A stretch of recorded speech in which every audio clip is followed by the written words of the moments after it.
Bismillahirrahmanirrahim. Assalamualaikum warahmatullahi wabarakatuh. Para penonton yang berada di rumah, Alhamdulillah kita bertemu kembali, kita bersua kembali dalam bicara kita Pondok Motivasi. InsyaAllah bersama saya Ustaz Ashraf, kita akan bicarakan tajuk yang kita dah bicarakan minggu sudah, yang hari ini kita diuji dengan gambaran seperti ini, iaitu fitnah akhir zaman. Yang kita nak sembang adalah fitnah yang disebut oleh host tadi di hujung jari je. Bagaimana hari ni zaman penuh dengan kecanggihan, fitnah juga sedar tak sedar lebih canggih lagi. Kalau dulu hanya di bibir, kalau dulu hanya di mulut, tapi hari ni cabaran dia, fitnah ni, gambaran dia hebat, canggih, hanya di hujung jari. Kita touch sampai, kita tekan, kita sentuh akan sampai dan sebagainya. Kalau kita renung, bila sebut fitnah ini adalah satu gambaran yang cuba dirungkai oleh individu, oleh seseorang, oleh siapa pun yang cuba nak menjatuhkan maruah, yang cuba nak mengaibkan seseorang dan sebagainya. Kita kena ingat, sebagaimana yang digambarkan, hari ini kita buka aib saudara kita, hari ini kita buka aib seseorang. Di akhirat, di saat sepatutnya aib kita Allah nak katuk, Allah nak selindung, Allah nak suruh, tapi didedahkan atas sikap yang kita lakukan sebenarnya. Kalau kita renung, zaman Nabi SAW juga berlaku fitnah ini yang digambarkan oleh ketua puak munafikin, munafik. Siapa dia? Abdullah bin Ubay bin Salul bin Bahlul. Bahlul ni saya yang tambah. Kalau nak sebut apa, bagaimana dia cuba mengada-ngadakan cerita, dia mengkabarkan sesuatu yang tak benar. Begitu juga hari ini, ya, apa yang digambarkan kita cuba buat lakukan seperti gambaran hari ini, kita tidak ubah seperti Abdullah bin Ubay bin Salul ni. Marilah para penonton yang berada di rumah, kalau kita renung bagaimana sebenarnya Nabi SAW dia menghadapi fitnah ini, dia menghadapi gambaran ini. Dan kita cuba renung, Nabi adalah contoh yang terbaik. Dan politik Nabi, bagaimana digambarkan, memanglah ketika Abdullah bin Ubay ini meninggal, ya, jenazahnya Nabi sembahyangkan dan dikapankan, dipakaikan dengan jubah Nabi SAW. Sebab apa? Atas permintaan oleh anak kepada Abdullah bin Ubay. Sahabat sampai bertanya, antaranya Omar, ya Rasulullah, sedangkan dia buat fitnah, dia munafik dan macam-macam, kenapa engkau sanggup letakkan gambaran jubah itu sebagai seolah-olah nak beri syafaat? Apa yang disebut oleh Nabi SAW, dia melakukan kesalahan waktu dia hidup, dia melakukan dosa fitnah dan sebenarnya. Kalau kita renung, fitnah ini disebut dalam Quran, al-fitnatu asyaddu minal qatl wal fitnatu akbaru minal qatl. Fitnah ini lebih dahsyat daripada membunuh, dosanya lebih besar daripada membunuh, dosanya. Dan kalau kita renung apa yang digambarkan oleh Nabi, dia tetap terima gambaran dosa, tetap terima azab daripada Allah Subhanahu Wa Taala. Sebab apa?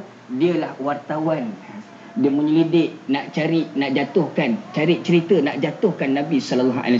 Jadi para penonton yang berada di rumah, marilah kita muhasabah balik. Kalau hari ini gambaran fitnah ini canggih sebenarnya, yang kita sebut, yang saya sebut minggu sudah, Facebook boleh jadi sebagai gambaran fitnah book. Kalau kita renung kat sini, Facebook, FB lah, mudah kan, akan jadi fitnah book. Sebab apa? Sepatutnya kecanggihan hari ini, ya, media sosial hari ini, kita jadikan sebagai medan kebaikan, medan dakwah, medan cetusan kepada kebaikan. Tapi kalau kita jadikan sebagai nak jatuhkan aib orang, kabarkan sesuatu yang tidak elok, bahkan kita post gambar-gambar yang dedah aurat, ibarat yang disebut tadi, ya, fitnah ini umpama yang sedang tidur, ya, kita kejutkan dia akan tersebar dan sebagainya, sesuatu yang tidak baik. Dan apa yang saya nak sebutkan minggu lepas, saya ulang semula berdasarkan hadis Nabi SAW. Kita sandarkan gambaran ini, ittaqullah, dengan bertakwa sebenar-benar pada Allah Subhanahu Wa Taala. Takwa itu kita boleh definisikan dengan bahasa yang mudah, berwaspada daripada melakukan sesuatu yang mendatangkan kemurkaan Allah, daripada melakukan sesuatu yang mendatangkan dosa sebenarnya. Hari ini kalau kita renung, hidup kita terlalu singkat. Bila sebut fitnah akhir zaman, zaman kita hari ini yang penuh dengan cabaran yang penuh dengan fitnah yang perlu kita awasi sebenarnya. Kalau kita ada nilai dalam hati kita takwa, insya-Allah akan hadir rasa takut, akan hadir rasa waspada daripada melakukan sesuatu yang boleh bawa kita ke jurang neraka dan sebagainya. Kita touch, mudah-mudahan touch, sentuh sesuatu yang bawa kita dekat dengan Allah Subhanahu Wa Taala. Saya sebut semula hadis yang saya sebut minggu lalu, apa yang digambarkan oleh Nabi sallallahu alaihi wasallam, bertakwalah, ikutilah keburukan. Boleh jadi hari ini gambaran kecanggihan membawa kepada keburukan.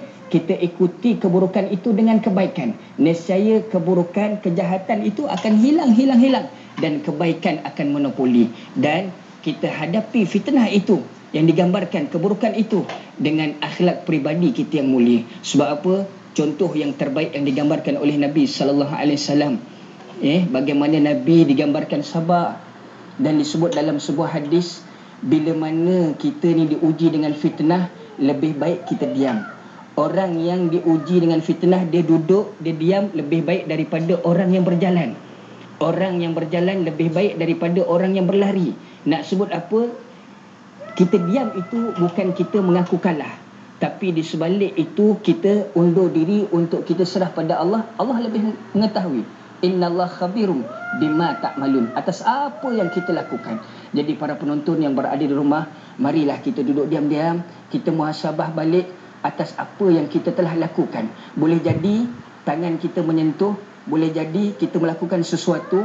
Masing-masing hari ini zaman canggih, hatta anak kecil pun ada pegang handphone, ada gadget masing-masing. Boleh jadi kita tergolong dalam golongan, dalam kelompok yang terlibat dengan fitnah ini, yang mengajak kepada keburukan dan sebagainya. Gunakanlah gadget, kecanggihan hari ini untuk kita buat kebaikan dan yang seterusnya. Dan apa yang saya nak bicarakan, satu lagi para penonton yang berada di rumah, mungkin hari ini saya juga, mungkin para penonton yang berada di rumah, kita kecanggihan handphone, ada kamera.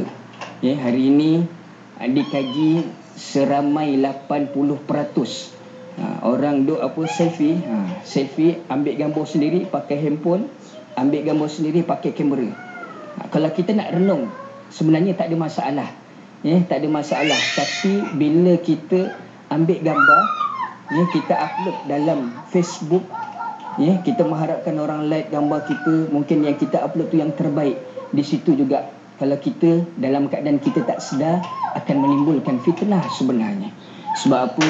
Kita orang yang beriman, kalau boleh kita nampak itu sesuatu yang meragukan, kita cuba hindar-hindar dan sebagainya. Sebab apa?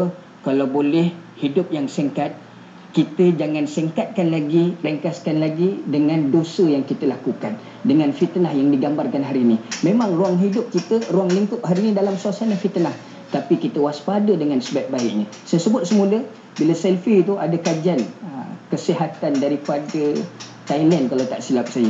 Dia sebut apa, orang yang suka selfie ni, dia menghidap penyakit mental. Sebab apa? Bila dia tangkap gambar, dia rasa seolah-olah dia masuk tu akan timbul sesuatu negatif. Sebenarnya saya nak bawa, kalau kita renung, kita bawa kepada kebaikan. Bila kita selfie, kita tengok gambar kita sendiri, umpama kita melihat cermin. Bagaimana ada doa, Allahumma hasanta khalqi fahassin khuluqi.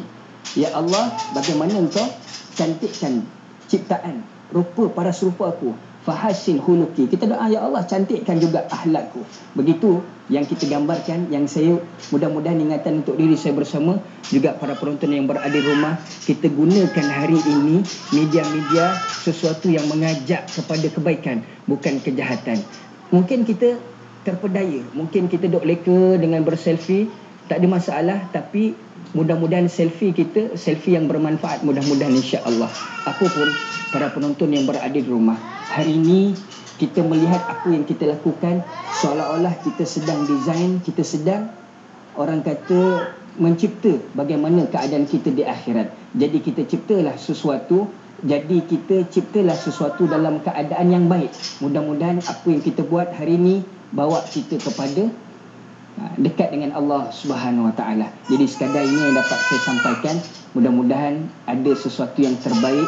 Jadi kita manfaatkan gadget kita, handphone kita, kecanggihan hari ini untuk dekat dengan Allah, bukan untuk bawa kepada fitnah. Jadi kita akan bersua semula minggu hadapan, insya-Allah masih lagi bicara